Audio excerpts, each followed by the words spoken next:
Les decía que después del todo el tema teológico viene la parte práctica y es de ello de lo que hablaremos ahora. Amén.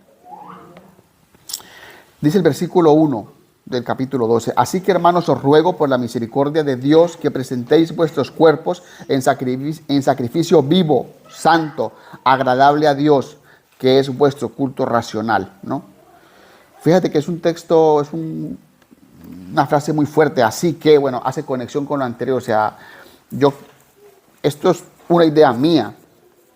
Por cómo termina el capítulo 11, esto lo pienso yo personalmente, quiero que se cortó un poco la escritura, porque no dice a él sea la gloria, amén, como que cierra y al día siguiente sigue escribiendo, parece ser, ¿no? Pero conecta diciendo, oye, lo que os he dicho antes de la salvación, la redención, así que conecta. Después de que nos ha dicho que somos salvos por el poder de Dios, de que somos el nuevo Israel, nos ruega con una palabra que es muy militar, que insta a actuar, nos ruega por la misericordia de Dios que presentemos nuestros cuerpos en sacrificio vivo.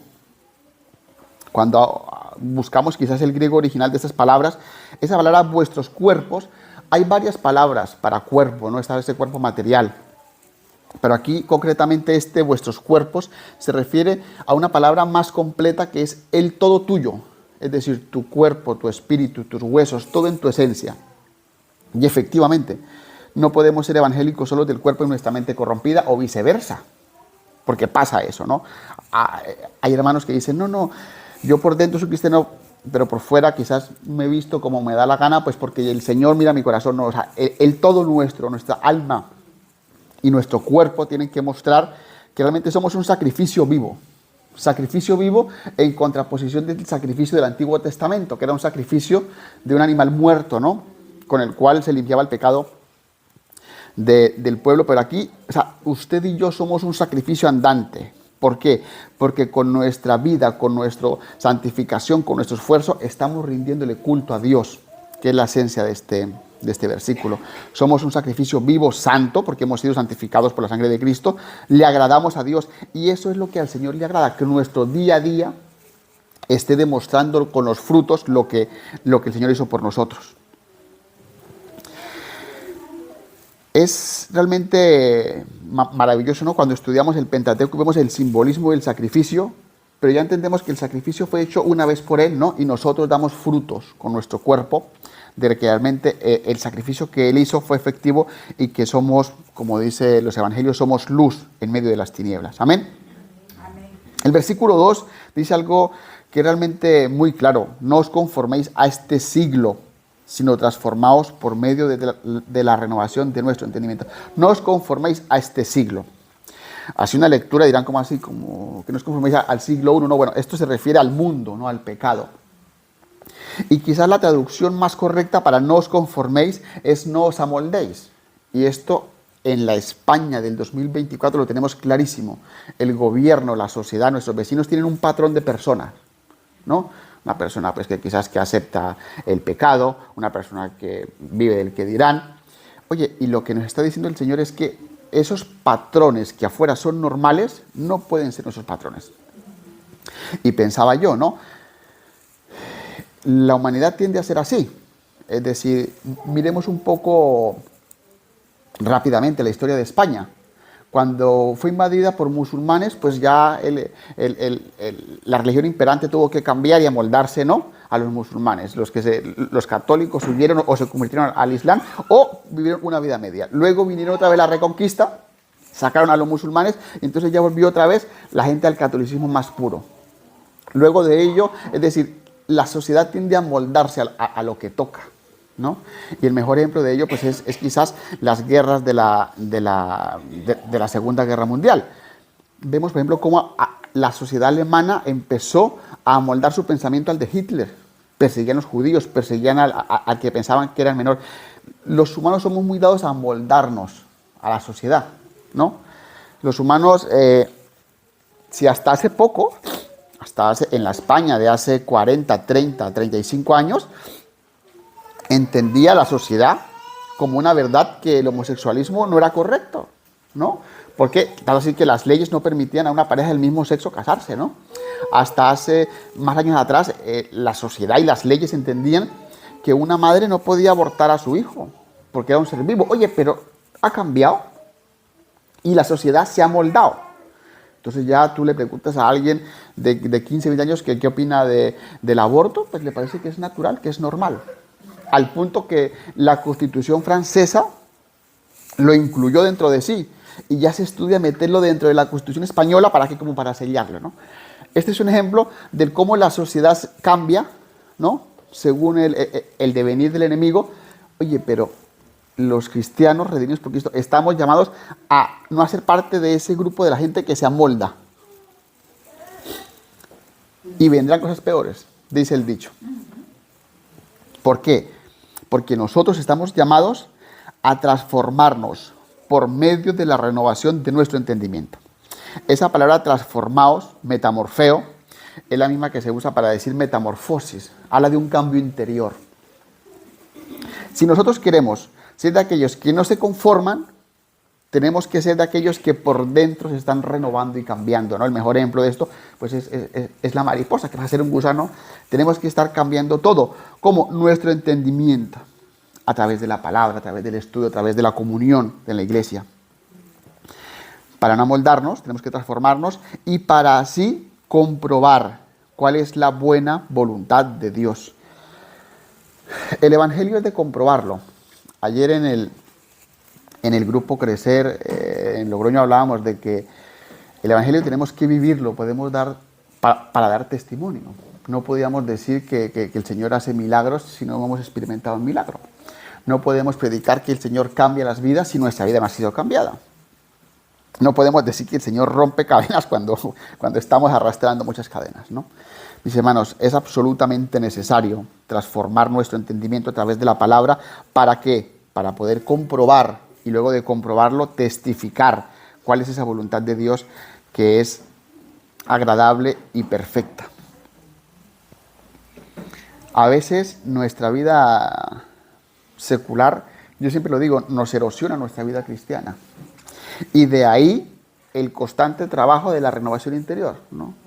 No al punto, ¿no?, de esa persona que peca deliberadamente y se arrepiente y cree que... No, me refiero a esa comunión íntima y ese cambio de, oye, lo puedo hacer mejor. Esta semana pasada hice esto, quizás tengo que hacer lo otro, para ir creciendo en gracia y en sabiduría.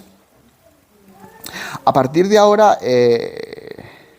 a partir del versículo 3, es cuando Pablo empieza a darle garrote a una iglesia a la que le ha dicho cosas maravillosas, cosas hermosas, pero empieza a ser muy práctico. Y yo cuando lo leí dije, amén, sí, porque es algo que nos choca a todos. Digo pues, por la gracia que me es dada, Pablo entiende que él no merece nada, que todo viene de Dios, simplemente porque él quiso dárnoslo. A cada cual que está entre vosotros, que no tenga más alto concepto de sí que el que debe tener. Creo que esto es claro.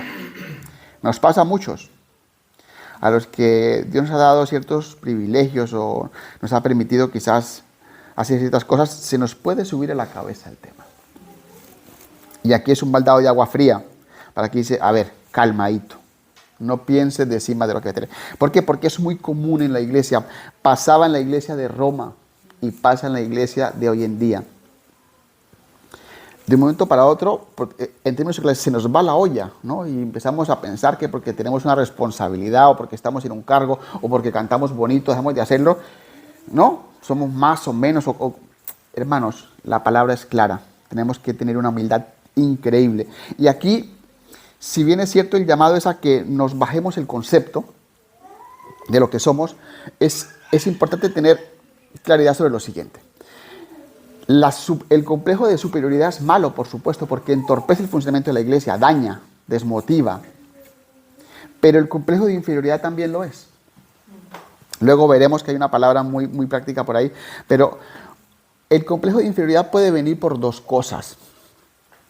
Porque realmente alguien, pues, quizás con la falta de cordura de la que habla más adelante, piensa pues que no vale, o alguien que por pereza pues dice, oye, no, es que yo no soy para eso, pero sabe que puede hacerlo. Y las dos cosas son malas. El complejo de superioridad entorpece el trabajo en la iglesia, pero el complejo de inferioridad priva a la iglesia de cosas que puede hacer. y pasa. Hay hermanos que lo que pasa en su interior lo sabe Dios, pero les cuesta. Y de ahí a veces que líderes y pastores a veces seamos un poco como, hermano, hágalo. Es como ese impulso, ¿no? Ya sin obligarlo, pero a veces estamos llamados a eso, como a levantar la liebre, hermanito, usted puede, hágale. No, sí, hermano, que puede, ¿no? Y se insiste un poco buscando que los hermanos, porque claro, ya hemos comentado muchas veces, todos tenemos algo que aportar. Entonces, ese hermano que está ahí titubeando, lo sacudimos para que ponga al servicio de la iglesia y de Dios lo que Dios le ha dado. Entonces, iglesia, cuidado con el ego. Carlos, cuidado con el ego. Pensemos con cordura para que conforme a la medida de la fe pongamos al servicio de la iglesia lo que Dios nos dio. El versículo 4 y 5 ya lo leímos y creo que hemos comentado muchas veces. Creo que el ejemplo es clarísimo. Somos un cuerpo, ¿no? Con diferentes funciones. De hecho, Pablo a la iglesia de Corinto también le habla sobre esto. Y yo creo que aquí quizás, yo lo estoy viendo así, en la congregación, quizás lo tenemos claro, ¿no? Tenemos que aportar. Hay hermanos que dicen, sí, amén, yo hago esto y yo luego otro. Y me gozo por ello, mis hermanos.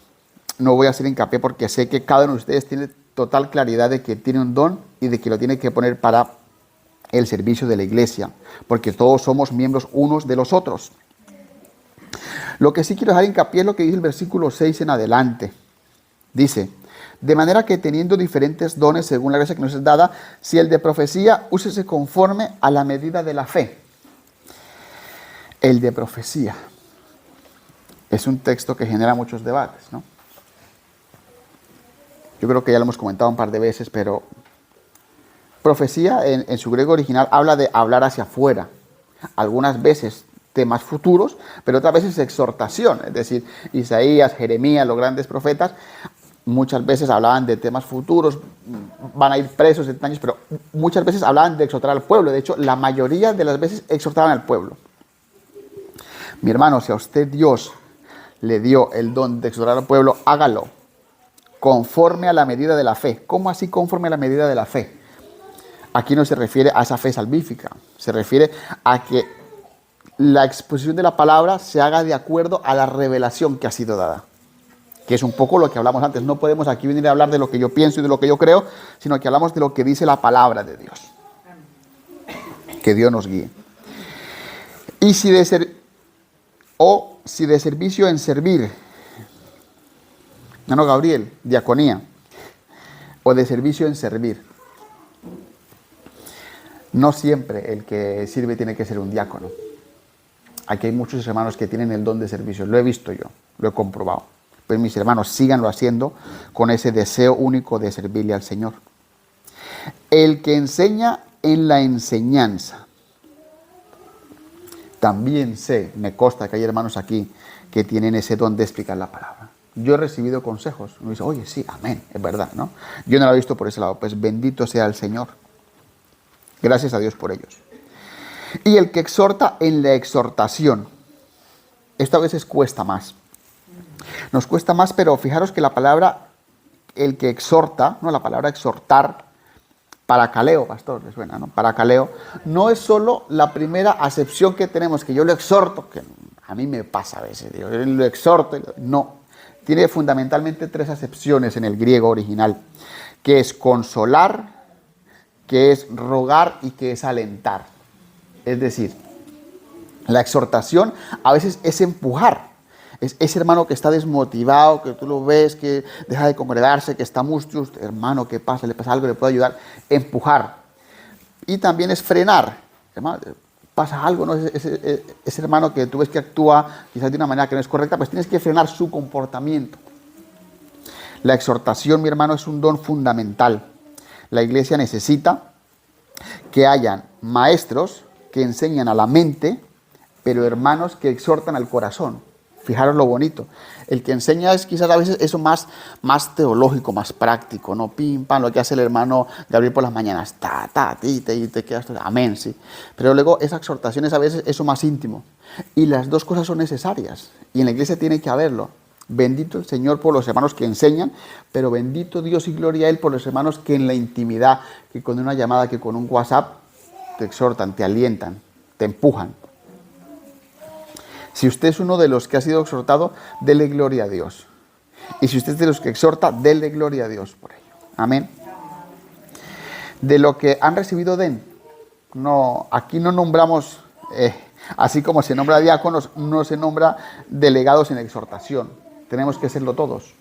Evidentemente hay hermanos que tienen más o menos tacto y Dios le ha dado ese don. Pero si usted tiene la oportunidad de rogar, de alentar o de consolar, hágalo.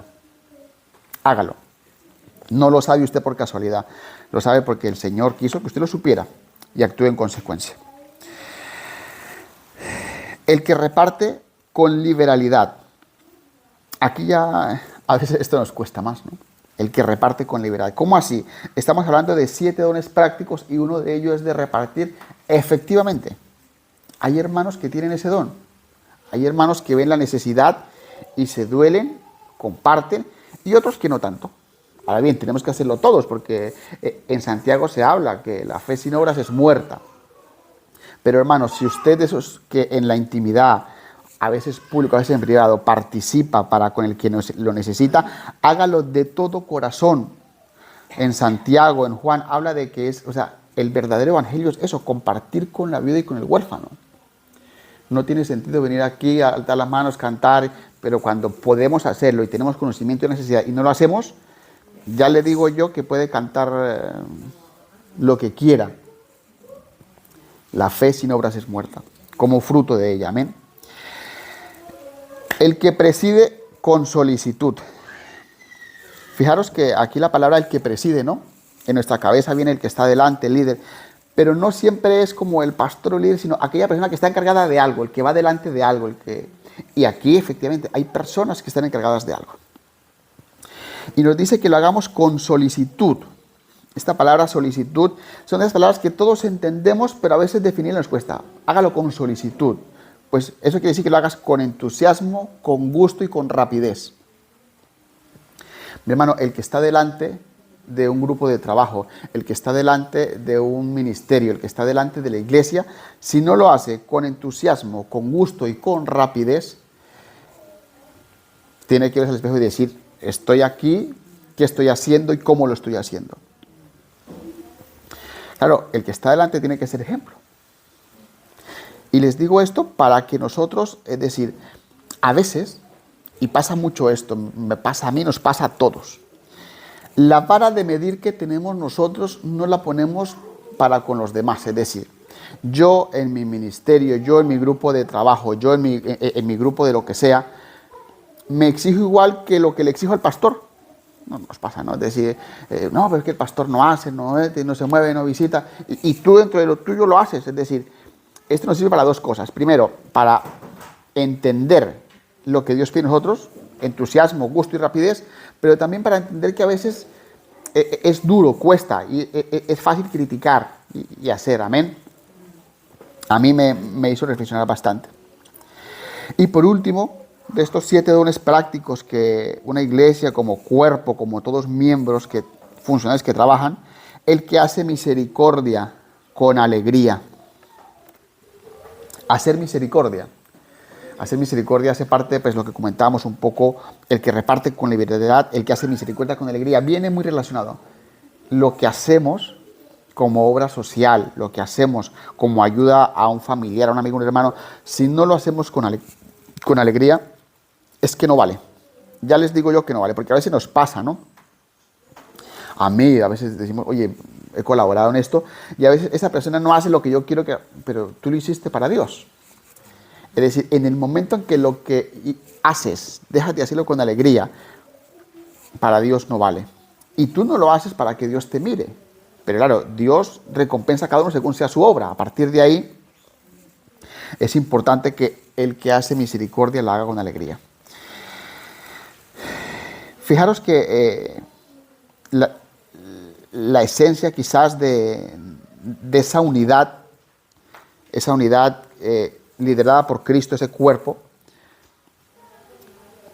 lo maravilloso es que dentro de la diversidad tiene que haber unión.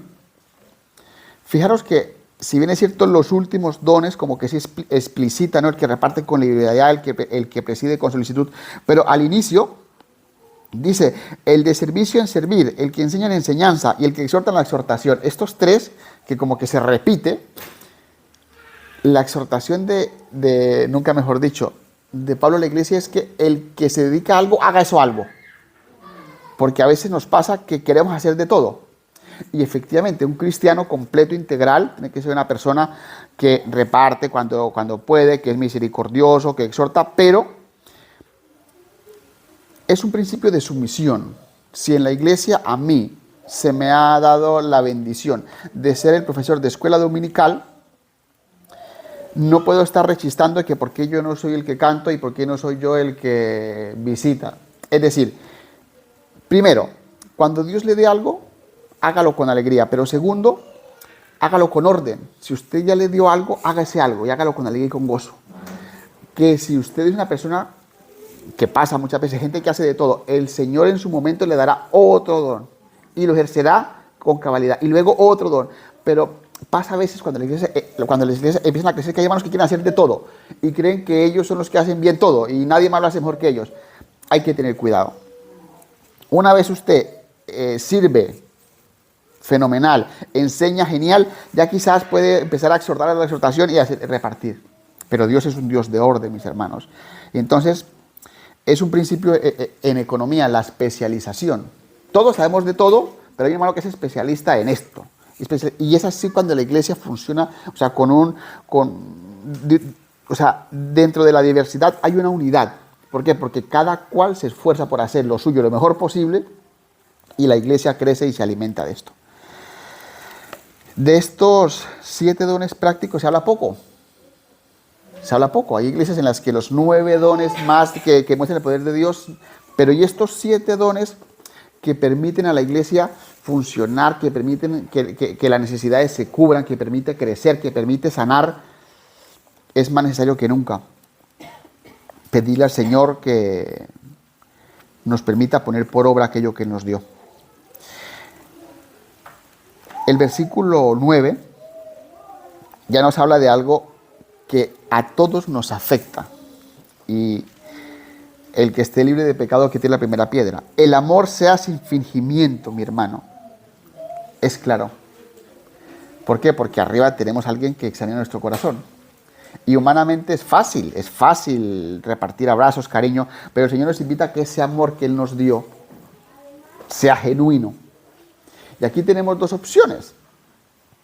Si no lo tenemos, pedírselo al Señor. Señor, dame amor por este hermano, porque pasa. Señor, dame amor por esta hermana. Señor, dame amor por este trabajo. Y pedir al Señor, permíteme disfrutar de este amor sin fingimiento. Porque quiero ser transparente. Porque quiero que cuando lo quiera y lo ame, sea de verdad. Amén. Eso solo lo da Dios. Aborreced lo malo. Seguid lo bueno. Esto debería tenerlo claro un cristiano, ¿verdad? Pero fijaros que Pablo lo mete aquí después de los 7 dones y cuando empieza a decir, ¿por qué? Porque un cristiano nacido por la sangre del Cordero no se puede regocijar de cuando en la calle ven injusticia. Les pongo un ejemplo muy sencillo. Si usted es consciente de bullying, pongo un ejemplo muy práctico, muy visible. Usted no puede, no digo que se vaya a reventar a golpes al que hace bullying, pero usted no puede participar y reírse o regocijarse en eso. Esta palabra de aborrecer lo bueno habla de odiar con fuerza. Debería revolverse en oración. O sea, esa ira santa de la que a veces hablamos, es ahora cuando tiene que aparecer. Cuando usted ve quizás las injusticias, usted debe aborrecerlas con su alma. Y por nada del mundo debería regocijarse en ello. Y seguid lo bueno. Seguid lo bueno. Aquí seguid es como que yo me adhiera a ello. ¿Qué es lo bueno? Lo que el Señor nos envió. ¿Qué es lo bueno? Los mandamientos que el Señor me ha dado. Yo cuando terminaba un poco de ver esto y llegaba al versículo 10, yo dije, Señor, esta palabra es para mí. Amaos los unos a los otros con amor fraternal. Esta palabra amor fraternal es la palabra griega Filadelfia, la iglesia Filadelfia, que significa amor fraternal. Y todos sabemos que en el griego habían varios amores, ¿no? Pero este amor fraternal, Filadelfia, habla de un amor familiar. Y ojo a lo que les voy a decir aquí, porque yo no lo he visto así. Yo tengo amigos en el mundo que conocí en la universidad, en la FP, en el trabajo, y les quiero. De verdad que les quiero. No digo nombres, les quiero mucho. A mi madre, a mi esposa, a mi hija, las quiero con un amor diferente. Es ese amor familiar. Pues ese es el amor que nos está pidiendo Dios que tenga yo por la hermana y que tenga yo por el hermano. Es decir, yo por mi amigo Pepito Pérez, yo lo quiero, lo amo, de verdad que lo quiero mucho. Pero de ahí quizás a tener la deferencia que tengo, por ejemplo, con mi hija, es que es diferente. Pues esa deferencia que tengo por mi familia, por mi madre, por mi esposa, por Natalia, es la que el Señor me pide que tenga por mis hermanos aquí presentes. O sea, incluso es un poco más profundo que ese amor por el prójimo, es ese amor familiar, íntimo. Yo con mi familia comparto cosas que no comparto con otros. ¿Por qué? Porque hay una relación muy estrecha. Pues ahí nos pone el Señor el listón que lleguemos con los aquí presentes. Bendito Dios. Y aquí, mis hermanos, es cuando tenemos que reflexionar. ¿Tengo yo el amor para con la iglesia, el que tengo para con mi hermano, con mi madre? Seguramente no, o estamos en ese proceso. Pidámoselo al Padre de las Luces, que nos lo da en abundancia. En cuanto a honra, prefiriéndoos los unos a los otros. Un poco más de lo mismo, Pablo quiere cerrar la idea de que tengamos eso de que, oye, si hay 2 panes, pues yo se lo doy a mi hermano Gabriel, ¿no?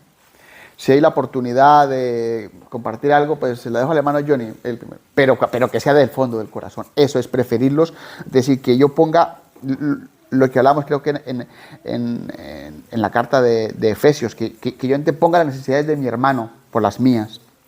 Ese es el amor que el Señor nos pide que compartamos. En lo que requiere diligencia, no perezosos. Oye, al cristiano se le pide mucho poco, no lo sé, pero un cristiano no puede ser perezoso, a la luz de la Escritura. Y la siguiente, hay un punto y coma que remarca, fervientes en espíritu. Esa palabra fervientes viene de una palabra que viene de hervir, de ebullición. Y les digo algo, cuando yo leí esto, vino a mi mente aquellos hermanitos que yo conocí que se movían, que el domingo había culto, iban para allá, que arrancaban para allá, que dominical, que las sillas, o sea, es ese hermano que está en continuo movimiento. Y vamos a ver un ejemplo de cómo esa misma palabra refleja un ejemplo claro de lo que Dios quiere, que nosotros seamos diligentes, sino fervientes. Vamos a Hechos 18, vamos a leer un ejemplo muy sencillo de un hermano. Hechos 18, versículos 24 al 28.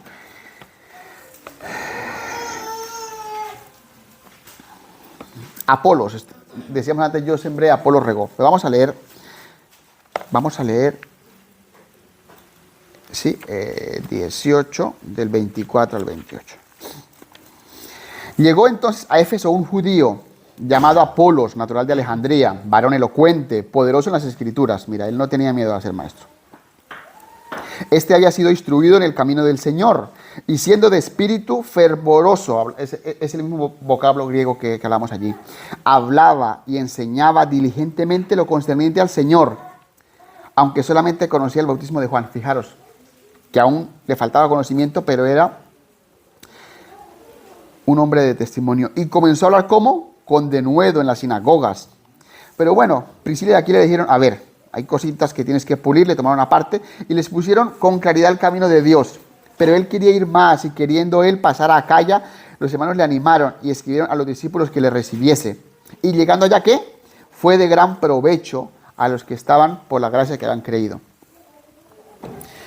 Pues mis hermanos, Dios nos quiere más o menos como Apolos, que le faltaba conocimiento al punto que Aquila y Priscila lo encaminaron, pero él estaba ferviente en espíritu, él quería moverse. Es esa persona que no hace falta que le rueguen. Mi hermano, hay un evento, amén, pastor, que hay que llevar sillas, coche, carro, plin, plan. No, los hay. Si usted lo es, gloria a Dios. Si no lo es, mi hermano, la palabra le invita hoy a que se reactive su espíritu y que se ponga en marcha. Mis hermanos, la iglesia es un organismo vivo. Y el Señor obra con quien está dispuesto. Decíamos antes, en lo que la iglesia, no perezosos, no perezosos. Y esta palabra perezosos tiene varias acepciones. El griego okneros tiene 3 acepciones que cada una da de sí mucho. Okneros puede ser o negligente, o tímido, o ocioso. Y esto me conecta con lo que comentábamos antes. No sé si suena descabellado, pero la timidez no es de Dios.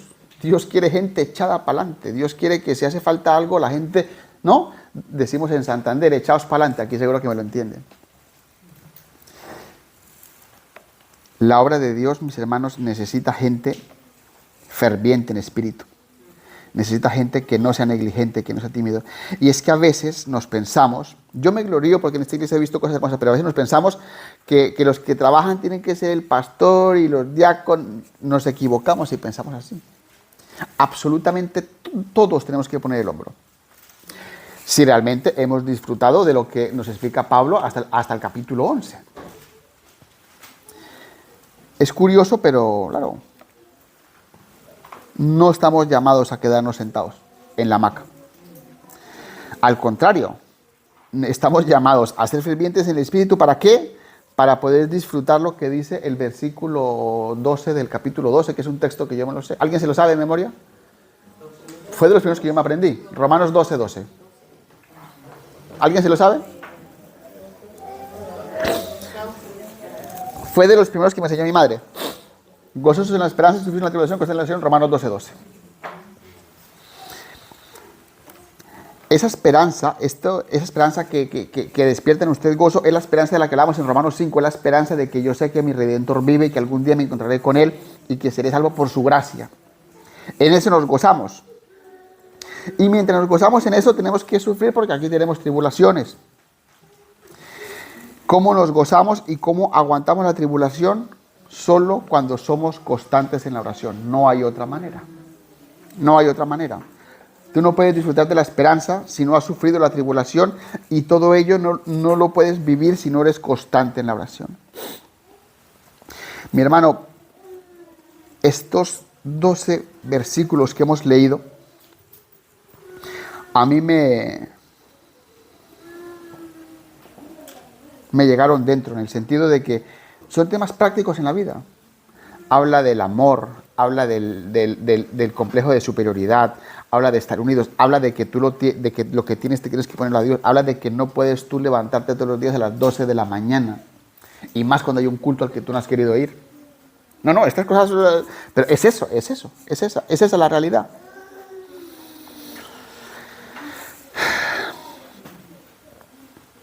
Mi hermano, estamos en un momento en España en el que el Señor necesita hombres y mujeres que den el paso adelante. Y no les hablo aquí les hablo desde la necesidad. No podemos aquí exponer penas ni miserias, pero el Señor necesita gente que dé un paso adelante. El Señor necesita gente que ponga lo que Dios puso en su corazón al servicio de la iglesia con sinceridad, con amor, con honestidad. El Señor necesita gente que, aunque Dios la ha puesto en situaciones de privilegio, no se crezca. El Señor necesita gente que anteponga las necesidades del otro a las suyas propias. El Señor necesita gente que sea ferviente en espíritu. Y nos cuesta, ya les digo que me cuesta, a todos nos cuesta. ¿Cómo así que el viernes vigilia, el sábado culto, el domingo dos cultos? Mis hermanos, Dios nos manda a ser fervientes en espíritu, Dios nos manda a ser sigilosos, Dios nos manda a aprovechar bien el tiempo porque los días son malos. No va a ser mi último sermón aquí, pero les invito a que reflexionemos sobre eso. ¿Qué hemos hecho nosotros para el Señor? Si disfrutamos, si realmente vemos Romanos 5, 6, 7, y decimos, sí, yo soy salvo por gracia. Si usted no está viviendo lo que dice a partir del versículo 12, tenemos que pedir al Señor que nos ayude bastante. Para ser cristianos integrales. No podemos decir ir con el pendón de la gracia y de la salvación si las obras no dan fruto de que ello ha sido así. Nos mentimos y nos engañamos a nosotros. Y Dios no puede ser burlado. Amén. Vamos a orar.